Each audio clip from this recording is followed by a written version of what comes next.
நிகழ்ச்சி நடந்தா எவ்வளவு சந்தோஷப்படுவனோ அந்த அளவுக்கு சந்தோஷமா இருக்கேன். முதல்ல கடவுளுக்கு தான் நன்றி சொல்லணும். இப்படிப்பட்ட கணவரை எனக்கு கொடுத்ததுக்காக. உங்க மனைவியால இனி நடக்க முடியாது அப்படின்னு சொல்லிட்டாங்க. அப்ப ஒரு வார்த்தை, நீ எனக்கு மனைவியா இல்லைனாலும் பரவாயில்ல, நம்ம குழந்தைக்கு நீ தாயா இரு, எனக்கு அது போதும்.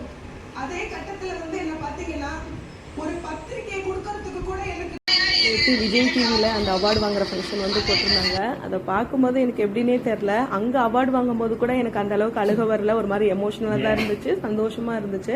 ஆனால் டிவியில் அதை பார்க்கும்போது எங்கள் வீட்டுக்கார அந்த படியேறி வர்றதை பார்க்கும்போது எனக்கு என்னன்னே தெரில, கண்ட்ரோல் பண்ணவே முடியல. அழுக அப்படியே அடைக்குது. அப்படி அழுதுட்டேன். பாப்பாவை எங்கள் வீட்டுக்காரர் சமாதானப்படுத்தினாங்க. பாப்பா இப்போ டிவியில் பார்க்கும்போது அழுகல.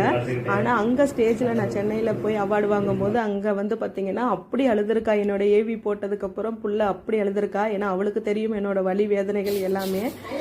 ஏன்னா உடம்புல பட்ட காயம்லாம் ஆறிடுச்சு, மனசில் பட்ட காயம் இன்னும் ஆறல. அது எல்லாமே அப்படியே கண்ணுக்கு முன்னாடி வந்துருச்சு. அதனால் எங்கள் வீட்டுக்காரர் அந்த இடத்துல நிற்கும்போது ரொம்ப சந்தோஷமாக இருந்துச்சு. இதுக்கு எல்லாத்துக்கும் காரணம் ஃபஸ்ட்டு கடவுளுக்கு நன்றி சொல்கிறேன். அதுக்கப்புறம் என்னுடைய விஜய் மேடத்துக்கு, அதுக்கப்புறம் என் கணவருக்கு, என் பொண்ணுக்கு. இவங்க 4 பேர் இல்லைன்னா என் வாழ்க்கையில் எதுவுமே இல்லை. நம்ம ஜெயிச்சிட்டோம் அப்படிங்கிற மாதிரி தான் இருக்கு. சாதிச்சுட்டு